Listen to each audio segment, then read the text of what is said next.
We've got confessions that were derived from torture. We have listening into private attorney-client conversations. We have a defense that was based on the torture of these individuals. KSM specifically was waterboarded 183 times. And if we're embarrassed by the fact that we tortured them and we no longer have a viable way to be able to prove that they are guilty, that's on us. And that's on the CIA. All right. Hey, Ron, how are you, my friend? Hey, Sean, how are you today, buddy? I am doing good, considering that I'm about to launch into the weekend and maybe not listen to as much of the noise that has been going on. Now, that noise I'm okay with listening to. Now, I'm doing the Hawaiian hang 10. Maybe I should be doing I don't know, but it looked like an Aggie thing. I don't know. Hey, listen, I'm a big fan of the state of Texas. So, quick shout out before we get started. So, my little brother enlisted in the United States Marine Corps. I was a Marine. We crossed over on our service time by just a few days. I was leaving the Marine Corps after a deployment to Afghanistan, and he was coming into the Marine Corps as a private first class. I took him to where I worked, which was with the head shed with all the generals and colonels and stuff, and seeing a private first class absolutely scared shitless around a whole bunch of colonels and whatnot was just good fun. But anyway, my brother's in the Army now. He transferred over, and he's going to fly some helicopters for him. So he's going to do cooler stuff than I got to do, which I'm a bit jealous of. But he came to visit me, and he got me this cup, and this is a charging handle for an M16, what some people may call an AR-15. Yeah. And then also you've got, these the lines rail here, which looks like the rails here. So yeah, some might say it's a military style assault cup. I just have tea in it. Not liberal tears, but either way. Here's the question for you. Could you make it through a security checkpoint at an airport with that? I feel like with the state of our TSA, I could make it through a security checkpoint with a damn nuclear weapon if I wanted to. I mean, honestly, you couldn't if you had like 9 ounces of liquid on you, but you want to bring a explosive, a small tactical nuke with you. I think it's going to be fine. Not to say that I would actually seek to do anything like that. I respect our airlines, and I respect my my Delta clear and pre-check status. Absolutely. I will do nothing to ruin my my clear and my pre-check status. So I'm with you, and it's actually pretty interesting because I did not know you were drinking tea today. I am also drinking tea. Fantastic. To our good friends at Gold Peak, I am loving your zero sugar sweet tea. It's That's good for fantastic. people like myself who are on medication for A1C. So thank you. Speaking of tea, I'd like to start talking about something else that starts with a T, and that is terrorism. I know, shitty transition. I apologize, but no, but it works. We got to get into it. We got to segue somehow, and I didn't learn segues in law school very well. So we just heard that, and I just sprung this on you before we even started the show, but we just heard, I'd say about 20 hours ago, that Khalid Sheikh Mohammed, one of the architects of the 9/11 hijacking, and 2 other Guantanamo Bay detainees, also purported architects of the 9/11 hijacking, just reached a plea deal with the federal government, with the military, as a result of their military commissions down in Guantanamo Bay. And, one of the things that's kind of surprising to me, Sean, is I'm not seeing this widely reported. It almost seems like it's kind of an afterthought, and I'm not going on some mainstream media tirade. I think the reason why it's not widely reported is because people don't understand the significance of why this happened the way it did. And I wanted to take a few moments, because I have a unique background in this area, to explain to people exactly why this happened the way it did. So this is going to be a bit long and boring. Feel free to jump in where you need to, Sean, where you've got a question, but I'm going to walk everybody through this as quickly as possible. So as we know, back in 2001, we jump into Afghanistan, mostly a CIA operation. The idea was we're going to give a bunch of money, potentially some weapons. We've got that movie where the dudes rode around on horses and donkeys and, called in airstrikes. And that sort of really happened in Afghanistan. And the reason why was because it's commonly understood that a full-scale invasion of Afghanistan is a really stupid idea. because nobody wins in Afghanistan. There's a book called A Bear Went Over the Mountain about the Russian incursion in Afghanistan. And I actually was stationed at a place where the Russians had their last stand in that country. And they got the crap kicked out of them by the Afghans because they know their terrain, they know how to fight, and they can be very invisible, similar to the Vietnamese when they were fighting. We realized that some of the groups that we had these alliances with were selling us their enemies under the guise of terrorists, right? When you pay money to a group and say, hey, point to the Taliban, they very quickly get smart and say, oh, that's Taliban right there. And they point at the person who owed them money last week who didn't pay, and they realize that that person's going to get jacked up by the Americans or there's going to be a bomb. So they've got this amazing American political tool that they can use at their disposal. And all we're interested in doing at that point in time is just dropping bombs on as many people that we can arguably suggest were worthy of those bombs. So that's what we do. And I'm not trying to discredit what our service members did over there. They got to have a lot of fun. They thought they were killing terrorists. They were relatively manipulated by some of the people there, and there's a lot of stories about this. So let's go to some of these detainees that they took. So 2003 rolls around, and we started to collect a pretty good number of detainees at that time, and that was after the authorization for use of military force came into play. And those words basically said, those words in a funding bill for the Defense Department, for those who don't know, authorized the president to engage in combat operations and ostensibly to capture and set up commissions for anybody that essentially was an enemy of the United States. It was the most broad wartime authority that's ever been given to any president. It wasn't limited to borders, and it was much broader. So we've got that authorization. Well, they take that authorization, and in order to start putting some meat on those bones, they create a number of CIA black sites, which they use to start interrogating people in. There's a very specific reason for this. We've got in the United States laws that prevent you from torturing people and getting a confession from them through torture. We have military laws that would say that if somebody is in the military, you can't do certain things to them. But there's no law saying exactly what we should do with a combatant who is somewhere between a non-uniformed military person and a terrorist, right? And that's really what we're dealing with there. There's a Geneva Convention that says this is what we need to do with military people. But when you don't comply with the Geneva Convention, you don't get the protections of it, which means that these non-uniformed, unauthorized combatants sort of had a status that was undefined. George Bush at the time said, hey, that's great. That means they didn't get the protections of the Geneva Convention because they didn't wear uniforms. They targeted civilians. They hit the Twin Towers. They didn't do war the right way. Shout out to my old professor, Mark Rigstad, who around this very time, 2003, I was in a philosophy class of his, The Law of Armed Conflict. And 100% of that class was devoted to exploring these issues. And that's the reason why I became a military lawyer while I was a Marine officer. So CIA black sites are developed. There is no way that anybody could really argue against them because the fact was that we were dealing with terrorists, not traditional military members. Khalid Sheikh Mohammed was considered to be one of the architects, and he was captured, along with two other hijackers, well, architects of the hijacking, and over like 200 other people that were eventually taken to Guantanamo Bay. Most of the people in Guantanamo Bay didn't really do anything that bad. They were connectors. They were people that were sold to us by other folks. Not a lot of hardcore terrorists. The group that was the architect of this relatively small group. Okay, so we focused the prosecution on really the three big ones: Khalid Sheikh Mohammed, who confessed to being the architect. 2003, he's in a black site. I'm going to get to him specifically. There's two others, but I'm just going to talk about KSM because he's the most important. He's taken to a black site somewhere.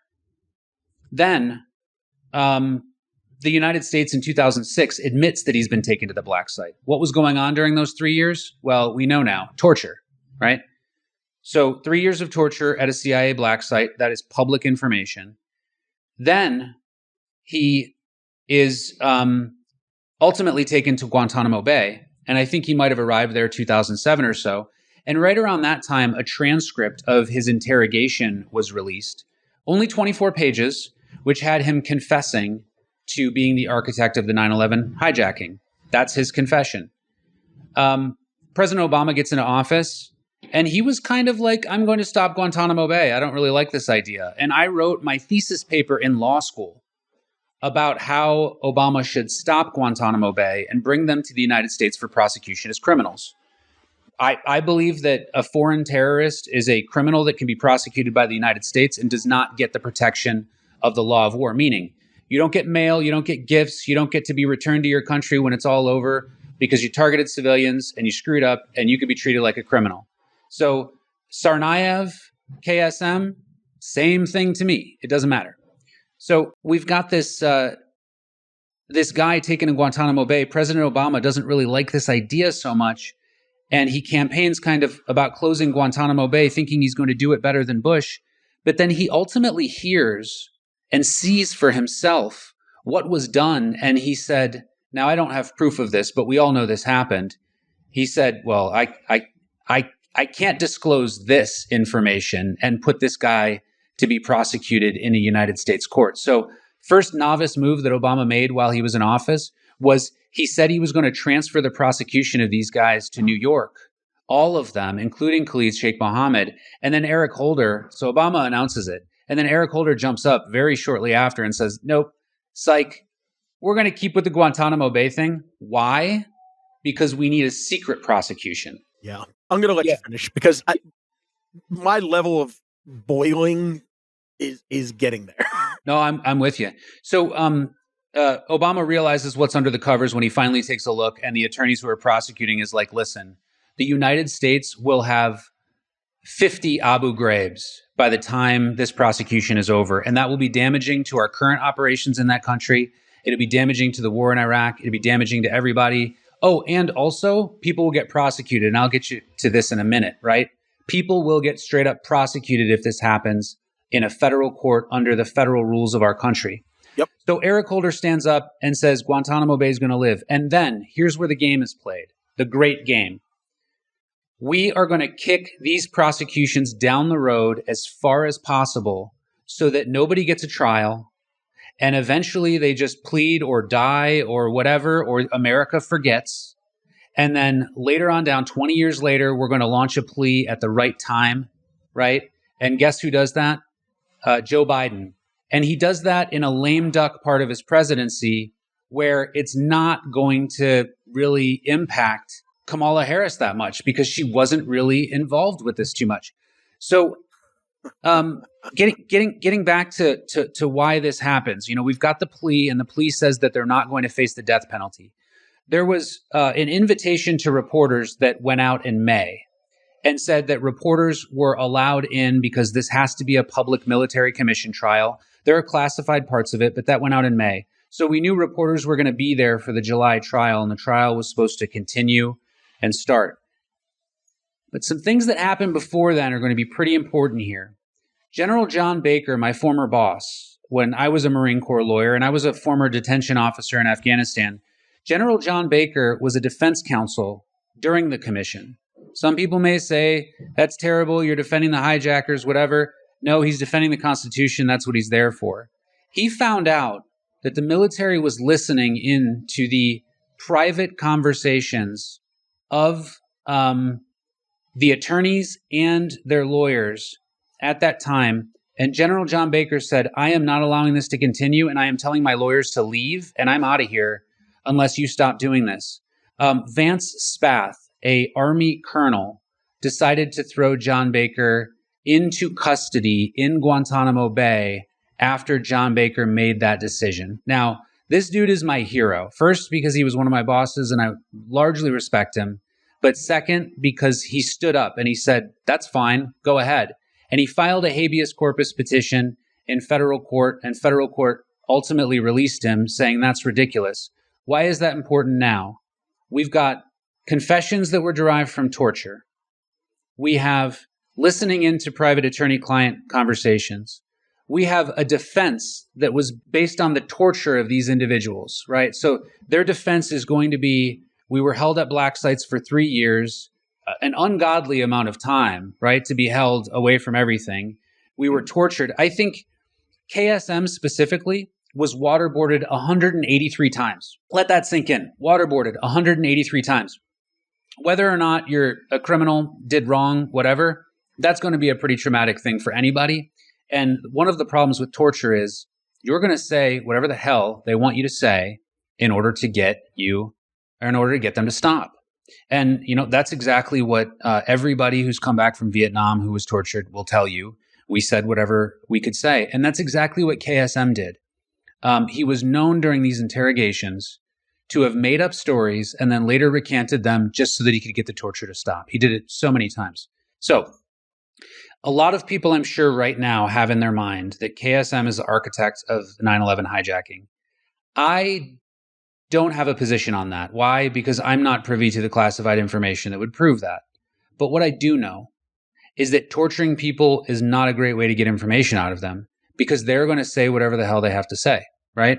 And what I do know is that if you are going to prove somebody committed a hijacking or was the architect of a hijacking, you're going to need some evidence, and you're going to need to present that at a trial. And somebody who was tortured, the first thing that they're going to argue is that everything I said was not true simply because I was getting tortured. Now, what happens? Do they get acquitted? As a matter of law, would it be just unpalatable to continue a prosecution against somebody who was tortured like this? Do our laws even allow? Could you imagine if some young kid was tortured and waterboarded 183 times in the United States? It doesn't matter what he'd confessed to. Any court in the United States is going to throw it out. So are we going to allow military commissions to move forward with that process?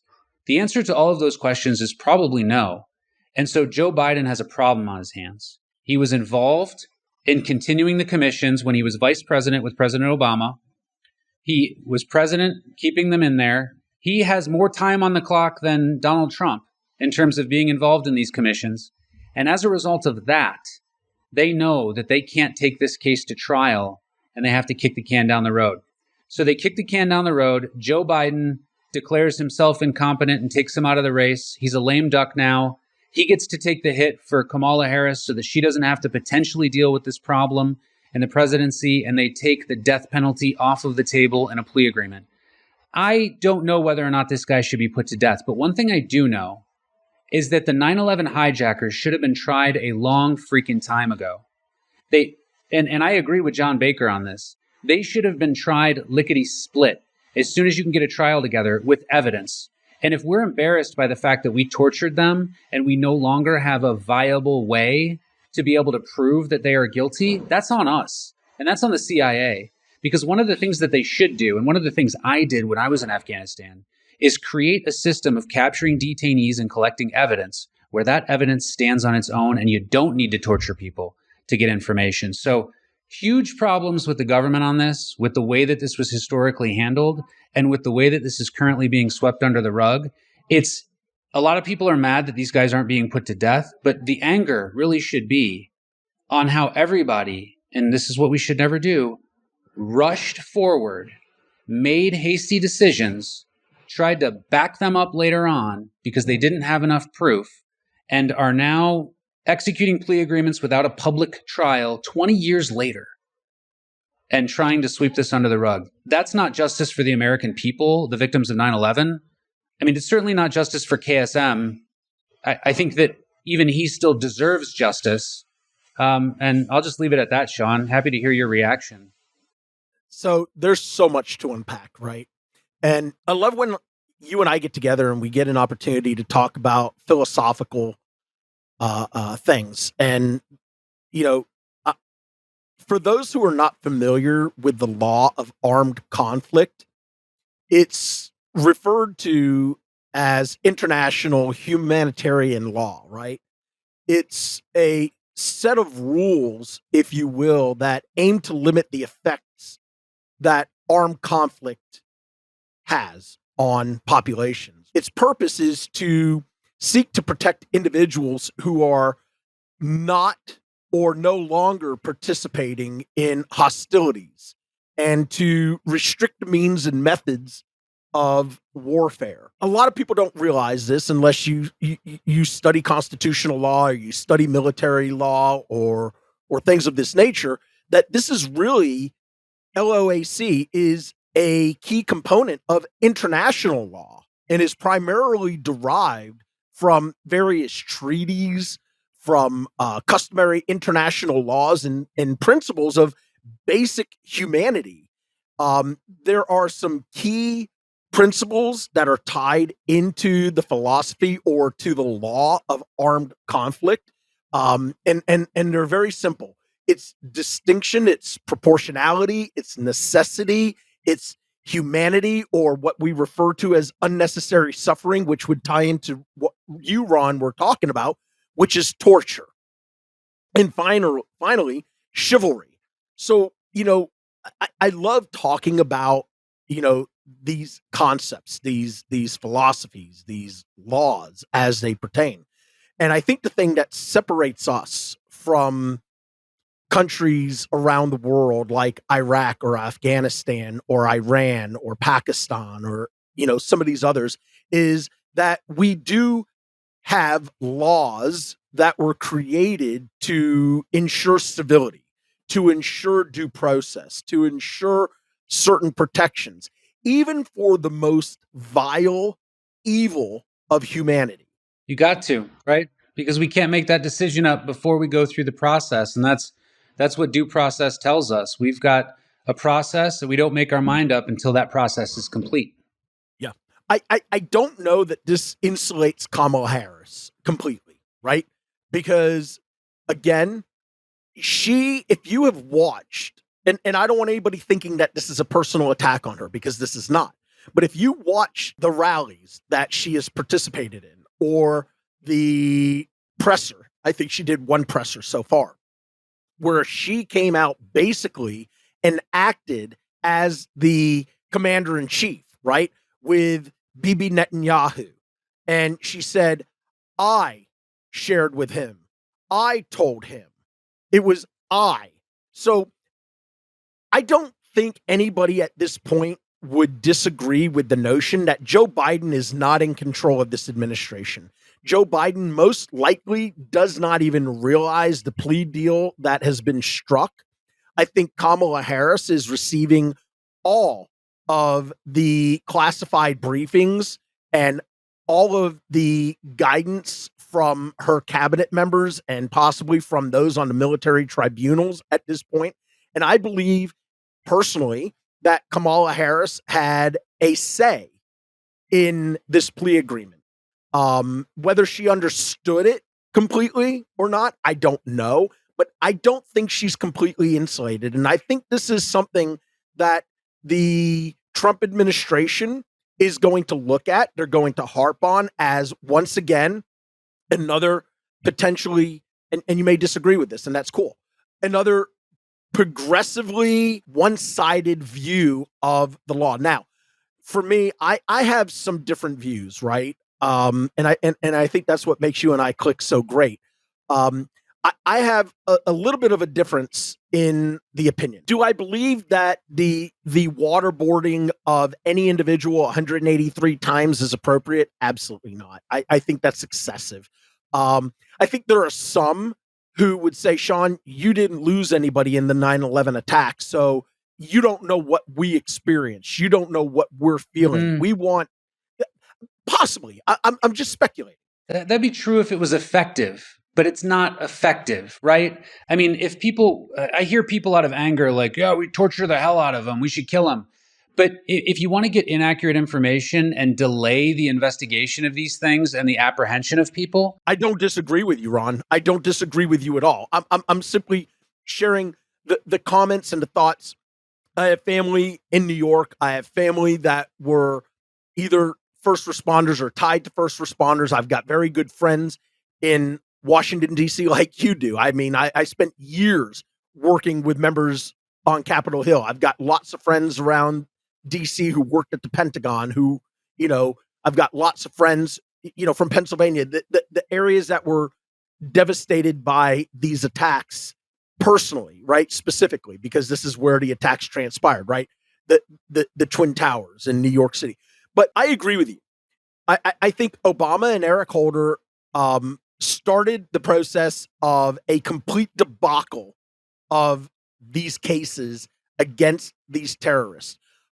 I am of the mindset that these individuals were not given the protections of the Geneva Convention because these are not officers. These are not military individuals. Yeah, they don't rate Geneva Convention protection. They don't. I personally believe that they should have been transferred here to the United States. They should have been prosecuted immediately. Yep. Immediately. If the government had the proper information. I think the CIA for years has fallen under significant attacks for less than ethical treatment of detainees. Yep.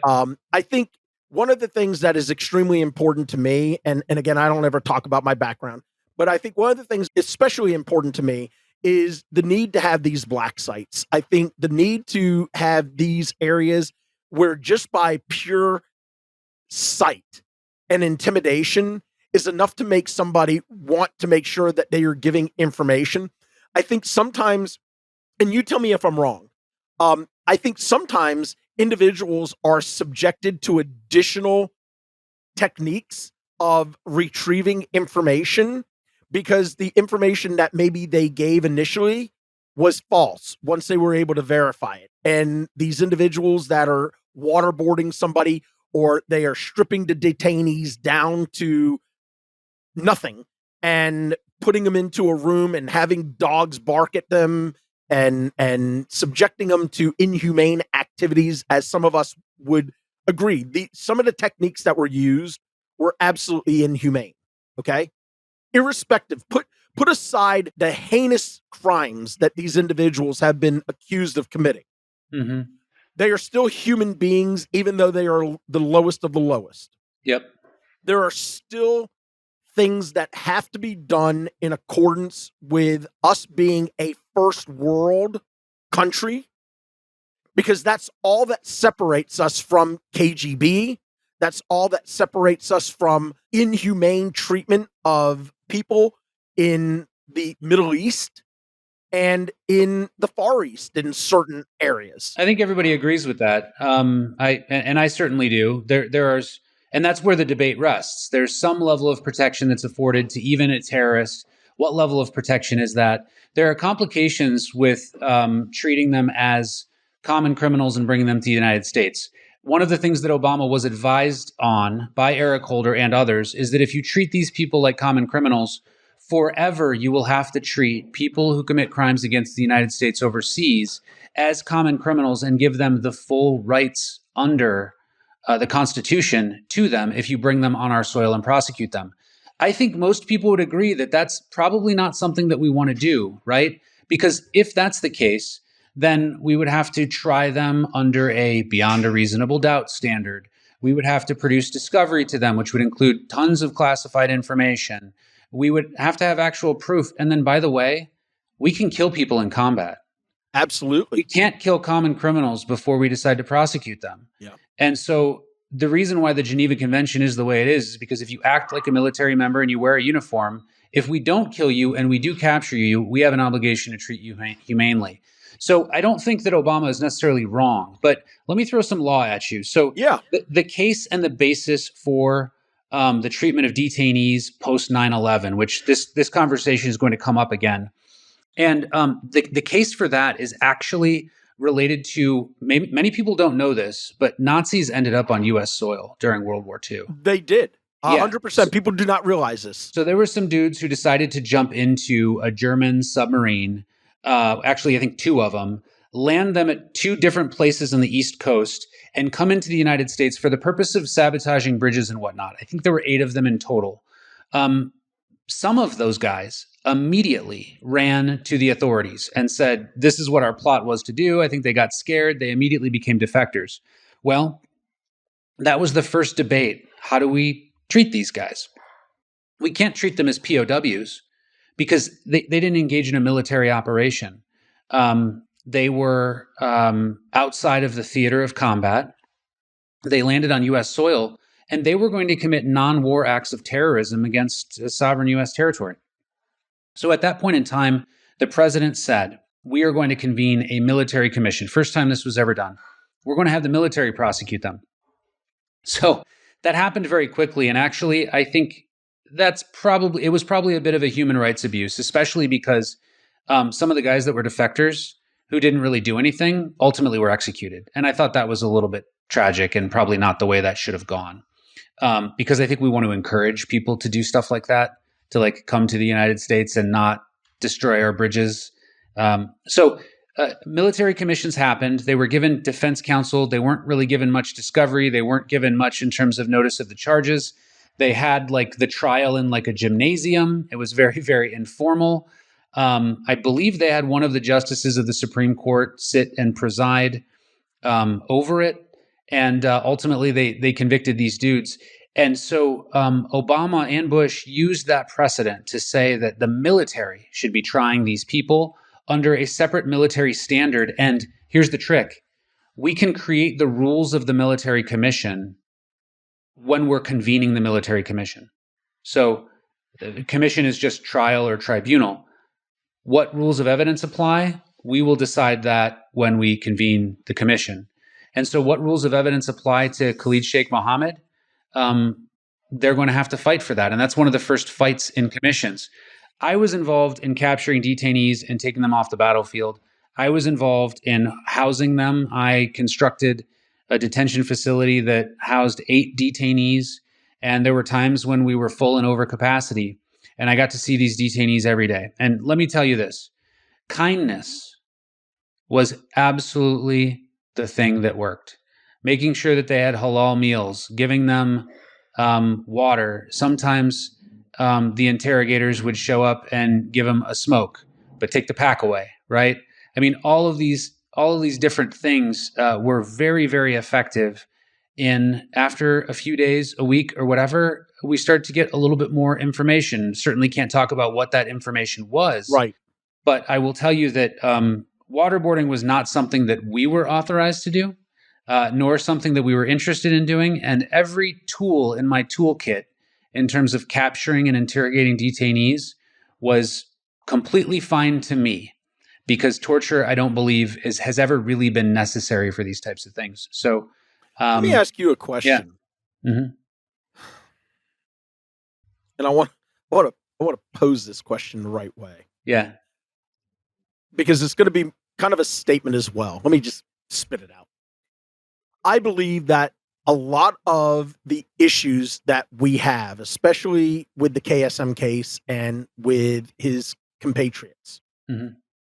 is that we allow certain information to get into the mainstream media, to become public. Mm-hmm. Would it not be best in cases where a military tribunal or a military commission is going to be used, that the capture of certain individuals, would it not be better to keep this information from being released if it's truly going to be held through a military commission? Because again, the military commission and the structure and the guidelines, the laws, the whatever you want to call it, are structured inherently different than the common laws of the United States of America. And they are specifically created in a different vacuum because of that situation. Yeah. And I'll make this part 2 of it. I also wonder if certain lessons have been learned from the 9/11 attacks as to where we are no longer interested in capturing individuals who commit crimes of terrorism against the United States and or our interests around the world, which is why we are eliminating these individuals with drone strikes, or we are allowing other countries with their special forces like SAS or Mossad or others to go in and eliminate these targets so that we are not having to go through these situations of how should this have been handled? Yeah. Giving a black eye to the CIA or to the US government for allowing excessive torture techniques to be deployed on these individuals to extract information that may or may not be accurate for the sheer purposes of allowing the torture to stop. I'm going to answer all of that because that is a fantastic question and it really cuts at the heart of the matter. So let me start with the publication part of your question. Should we let the American people know about that? That's very interesting. We historically use hysteria as a weapon, as a policy tool. 9/11 happens, and we want everybody to know we have captured this person. Abdul Bakr al-Baghdadi is killed. He dies like a dog, beautiful dogs, that sort of thing. We want everybody to know that's exactly what happened. The problem with that is that when our policymakers, when our politicians use hysteria as a tool, they lock themselves into positions because the American people then get their pitchforks and torches out against a certain group before there's really been proof because of the statements. Same thing happens with my clients when the DOJ issues a press release about an indictment. Tons of comments on the news article. These people should be fried, burn in hell, whatever. You don't know the facts of the case. I mean, Adrian Talbot, anybody ever said that about him, they don't know what the hell they're talking about. And that was a And client that's why I have argued, and yeah, I didn't mean to cut you off, yeah, but that is why I have argued about these indictment press releases yep, by the Department of Justice, because they make somebody look like they have already been convicted. And to the lay person, the average person who does not understand that an indictment doesn't mean that somebody is guilty, it automatically paints a picture and creates a bias in their mind that this person is a dirty dog and they committed a crime and they've been found guilty. An indictment is not a guilty verdict. that's exactly it. And these press releases don't respect the indictment. They are worded in a way that makes the person sound guilty, and they know exactly what's going to happen. There are news organizations that have AI trained on DOJ press releases to immediately turn that and spit it out into an article. So that's released, and then 2 hours later, there's 50 articles from different news organizations saying this, and they don't have the same ethical standards as the prosecutors do, and the prosecutors know that, right?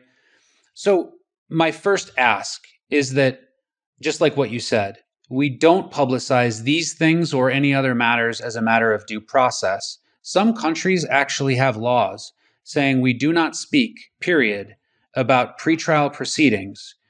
Defense attorneys and prosecutors and politicians are not allowed to talk about this because you don't want to whip the public up into a feeling that you later have to defend. And let's get to that part. Now we've captured this person. Now we have put our policy interest and our political capital behind prosecuting this person because the masses need us to do that. They need us to show them a witch, and we better show them a witch. So we're going to create a crazy test. If it sinks, if it floats, it's a witch, whatever. And that's the type of thing that happened during the Salem witch trials. That's the type of thing that happened during McCarthyism. Absolutely, 100%. That's the type of thing that happens anytime we have hysteria, including 9/11, where just about every Pakistani, Afghan, Indian, any person who looked different, I mean, even Sikhs were being harassed in Yes. New York over this, and hysteria was there. So here's what we need to And do. it's tragic when we lump everybody into one bucket. Exactly. That's the thing that bothers me about humanity, about society, is that we cast dispersions over entire swaths of people. That's absolutely right. Yeah. It's shameful. We what we need to do instead is create a very specific procedure for how to deal with non-uniformed combatants, unlawful combatants, these people who are terrorists, because the new warfare is terrorism. It's not uniformed military engagement. Ukraine might be the last uniform military battle we see, right? It's certain. I'm certain that what's going on in Israel is not a strictly uniformed battle, with battle lines being drawn. So No, but I think Iran, I think Iran now indicating that they are going to seek retribution against the assassination of the terrorist while on Iranian soil. That could be the next armed military operation, possibly. sure, But I agree even with you on Ukraine, 100%. even Iran knows that my two daughters on a bad day would take out Iran pretty easily, right? Like they're what we call in the military a paper tiger. They're no big deal. They've got ancient weapon systems, no ability to really use them, and the only thing they have is a bunch of proxy terrorist groups who know how to throw missiles in the air, and they don't know where they land. Well, they don't know where they land. The only concern that I have is how far along is Iran with the development of nuclear capabilities? Have they created something that is small enough to fit into a briefcase that can be transported over lines undetected? Um, you know, those are the kind of concerns that I have. Dirty bombs, things of that nature. We got to talk about Stuxnet if we haven't. Maybe Yes. that's one for another episode. Yeah. But the most amazing, I would say, spy operation in U.S. history, and I think the Israelis had a hand in it as well. A nice little virus that was planted into the Iranian nuclear program that basically derailed it. I mean, that's the type of stuff that I would imagine a next President Trump would be involved in. That would be much better than creating ridiculous treaties with Iran and swapping prisoners. But I want to get back to your question, Sean. So, what do we do then instead to ensure that we've got due process and protections, but we don't have people with the pitchforks out causing us to make very, very bad decisions? And what we do is we create a process for unlawful combatants, and we make sure that the people who are sitting at the table of that process are from various interests, right? We can have a panel of judges one from the military, one from the Department of Justice, one from the Federal Public Defender's Office, to come together and make a specific set of rules for how these proceedings will be handled. And then we try them, and then we do what we do. And that could be completely classified if we have the right people. I mean, give Human Rights Watch a seat at the table. I don't care. But create a commission that is classified and secret where we can say that we have included the voices of reasonable people, and let's move forward with that process swiftly. The other argument, I think we should have a seat at that table. I would be happy to be there. I certainly would. I think that one of the things we need to be very careful about as the United States is unlawful combatants really should be discouraged from being unlawful combatants. I do agree with that. So while I'm a little pissed off about 20 years in Guantanamo Bay, I will say that's kind of what you get for deciding to not take on our military capabilities and engaging in an act of terrorism. But I do think that there's a big difference between the USS Cole bomber, the 9/11 hijackers, and some Afghan village member who takes a pot shot at US troops or buries an IED because there's these tanks on his land and he doesn't understand why they're there. That's a different situation. He doesn't have a uniform to put on, but he wants to protect his land. We treat them differently than we treat terrorists. So I think there has to be a difference because historically we've been treating the lowly Afghan foot soldier as a member of the Taliban, when in reality, many of them were poppy farmers who were just like, get the hell away from my crop because this is how I feed my family. You know? I mean, that's the end of it. So I appreciate you letting us digress for like almost the entire episode, but we couldn't let the KSM plea deal pass without sharing with our people something good about it, right? No, 100%. And these are the conversations that I absolutely enjoy embarking on, these journeys with you, because I get to drive back into my memory of some of the things that I've suppressed and some of the things that I have learned over my lifetime, and get an opportunity to recall these things and have these kind of discussions with you. Hearing you talk about the law of armed conflict was something that I was not expecting today, and it automatically, and it's really funny because a lot of times my wife will be like, "God, your memory is terrible. How do you not remember? It just happened yesterday." And Yeah. I always try to explain to her, I don't remember that because I'm disinterested in that. But when somebody brings up something that I studied or I learned about 20 years ago or 15 years ago, and it's right there, it's like, that's because I have a passion about it. I have an interest in how these things play out. But I agree with you. And I think one of the things, and I'll leave you with this thought, so many people around the world want to live life based upon their culture, based upon their social system, based upon their beliefs, whether it's religious beliefs, personal beliefs, political beliefs, whatever it may be. And, the United States needs to stop being the police officers of the Hmm. world. Yeah. And while there may be injustices and things that we look at around the world that we don't like and we wouldn't tolerate here in our country, we have to be mindful and respectful that this is not our land. These are sovereign lands like we are. These are people who have deep historical beliefs, far much further back than the United States goes. We're Yeah. talking thousands of years. Yep. Okay. If these individuals who are new wave into these cultures don't believe in the old traditions, well, that's up to them to self govern themselves, to find a way to bring democracy or to create a republic within their country. I think we find ourselves being attacked more often because we're sticking our nose into places where it doesn't belong. And I think there's been some very interesting documentaries that have come out over the years about the role of Halliburton and about the role of big oil tycoons, investments that we were protecting throughout the Gulf region. Like you, I've had an opportunity to work with, the Crown Prince, and to engage in business relations in the Gulf region. And I have always found the majority of the people that we deal with there to be very good people, to be very prideful people, to be very accommodating, very welcoming, very much wanting to be a part of something bigger than what they are.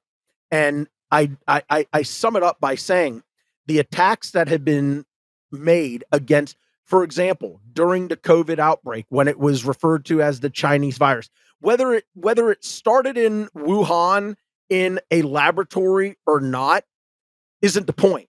But to attack innocent people of the Asian population simply because they were Asian, and there was this mass hysteria, to use your term, about the cause of the COVID outbreak here in the United States. Hmm. It's wrong.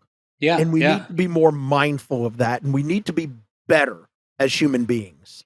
Absolutely. I think hysteria is an important concept to reflect on here because this has driven every one of the problems. In fact, I've been thinking about one of the next books being a book on hysteria and kind of going through some of the more ridiculous versions of hysteria just so that people can understand that deviating from our traditional notions of due process and what the framers of the Constitution laid out for us in terms of what looked like due process is really important to prevent this type of hysteria because we don't want the democratic will of the people shifting our policy too much.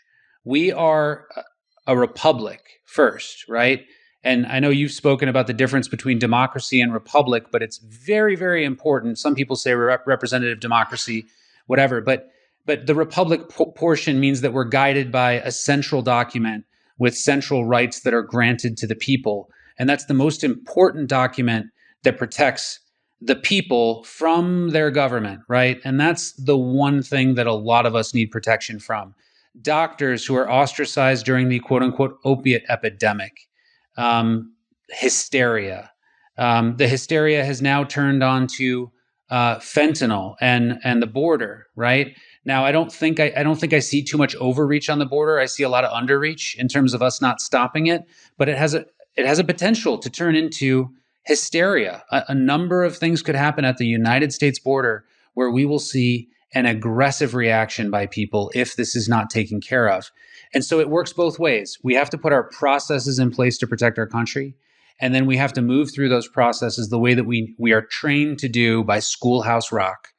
I'm just a bill. This is our court system. Let's do it the right way, without jumping to hysteria. The media cycles that we're engaged in, largely uninformed. I mean, let me just throw an example out here for you. I read probably about 20 articles related to the KSM plea, and none of them gave me any new information. None of them. No. What you're getting right now, without experts who can tell you about these things, like you and I can walk through it, what the people are getting now is just the regurgitated talking points. And I heard something that really resonated with me. I repeated it to my wife. It was so interesting. The news is something that somebody doesn't want to hear. Everything else is just public relations. That's right. The press release about the KSM plea was really a public relations bid. It was a tempered talking point, and you really need to dive further to understand what's going on behind it. So I saved the bombshell for the end. You ready for the bombshell? Well, I'm ready for it. Shout out to the ant that has been running on the lens of this camera that filmed the. Have you seen it? I haven't, but now I'm going to be searching for it. Oh, pay attention. If you are watching this and you are a drinker, I'm not, but if you are, you got to have a drinking game. Every time that ant runs across the screen. Oh, is that the shadow that I saw? Take a drink. Yeah. So fantastic. I guess whatever this background is, maybe you had an ant running across the lens, which is like super cool. So that ant will maybe go viral someday, and I'm very happy for him. But here's the bombshell. You ready for it? I am. Drop a bomb on me. The Supreme Court gave Donald Trump immunity. We know this for official acts, right? For official acts. Everybody thinks it's blanket immunity. Everybody thinks he can go and shoot somebody during a congressional hearing, and which Sotomayor was acquitted. completely wrong on her talking points. Absolutely made my head explode. You know, honestly, let's do this. Let's play her question from oral argument, like right now in the podcast for the listeners, so that we can hear exactly what that question is. Just listen up. I'll put it on right now. Malum in se is a concept long viewed as appropriate in law, that there's some things that are so fundamentally evil that they have to be protected against. Now, I think, and your answer below, I'm going to give you a chance to say, if you stay by it, if the president decides that his rival is a corrupt person and he orders the military or orders someone to assassinate him, is that within his official acts that for which he can get immunity? It would depend on the hypothetical, but we can see that could well be an official act. It could, and why? Because he's doing it for personal reasons. He's not doing it like President Obama is alleged to have done it, to protect the country from a terrorist. He's doing it for personal gain. And isn't that the nature of the allegations here? That he's not doing these acts in furtherance of an official responsibility. He's doing it for personal gain. I agree with that characterization of the indictment, and that confirms immunity, because the characterization is that there's a series of official acts that were done for an unlawful. No, because immunity says even if you did it for personal gain, we won't hold you responsible. How could that be? That's an extremely strong doctrine in this court's case law in cases like Fitzgerald. Well, we go back to Justice Thomas's question. which was, where does that come from? There are amici here who tell us that the founders actually talked about whether to grant immunity to the president. And in fact, they had state constitutions that granted some criminal immunity to governors. And yet, they didn't take it up. Instead, they pass an impeachment clause that basically says you can't remove the president from office except by a trial in the Senate, but you can impeach him after. So, or you can impose criminal liability. We would be creating a situation in which we would be saying this is what you're asking us to say, which is that a president is entitled not to make a mistake, but more than that. A president is entitled for total personal gain to use the trappings of his office. That's what you're trying to get us to hold. That was nowhere close to what was on the table. What was on the table was official acts immunity, not anything even remotely close to the general criminal acts being immunized of the president. Not even the Stormy Daniels ridiculous allegations were going to be wrapped up in any sort of immunity like that, even if they happened while he was the president of the United States. So That's right. I don't want to get embroiled too much into the immunity issue because it gets even crazier than this. Donald Trump gets immunity. Biden then says, I want to he just released this. This is what we were supposed to talk about today. He said, I want to reform the courts because I guess that's an idea that you get when you have dementia. Let's do that. He didn't say it before when he was never. He was able to be a president. He didn't say it before. He didn't launch this before the Supreme Court decided immunity. Here's why. Biden got exactly what he wanted with immunity. Now, let me give you a hypothetical scenario. Let's say some prisoners were tortured in CIA black sites. Let's say that torture continued. Let's say that there were human rights abuses in Guantanamo Bay.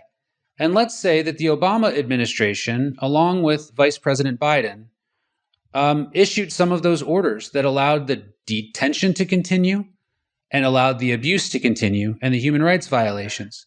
Let's say some of those people aren't Khalid Sheikh Mohammed, but are lower level players where there could be really no argument that they had any real involvement in 9/11 and they were subsequently released.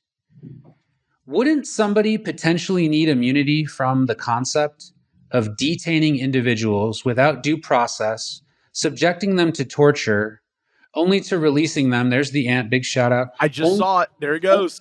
Only to releasing them later on with hopefully some form of gag order preventing them from saying anything. Who could potentially face prosecution if our presidents turn into this lawfare type situation where the new president always attacks and criminally prosecutes the last president? It was not something that Donald Trump ever would have done, going after Biden for this or going after Obama for this. But then Joe Biden decided to change the game by going after Donald Trump for some crazy theory related to January 6th. And as a result, his actions are now on the table. Burisma, but also Guantanamo Bay. Yeah. So he gets his immunity. He then has to negotiate a plea deal. He takes death penalty off the table. I want to bet you and every listener out there that if we won't get a copy of the plea agreement, but if we ever get a copy of the plea agreement, it is going to contain a clause that they are not to talk about the classified information that was shared and that they can't share information about the abuses or what happened at the black sites. And that would protect them from any sort of prosecution. He's got the immunity. Yep. He probably wanted to shut them up. Maybe they wouldn't agree to it. So now that he's got the immunity, he can go forward with the plea deal and now close this chapter and hopefully sweep it under the rug and prevent anybody from knowing about it. Like, I'm not trying to whitewash the actions of the 9/11 hijackers. Absolutely tragic. And every one of them, I feel, should be put to death. And I don't even believe in the death penalty. But that's different. I think what we have here is a president who deprived the United States of a trial publicly for these hijackers. Obama did the same thing.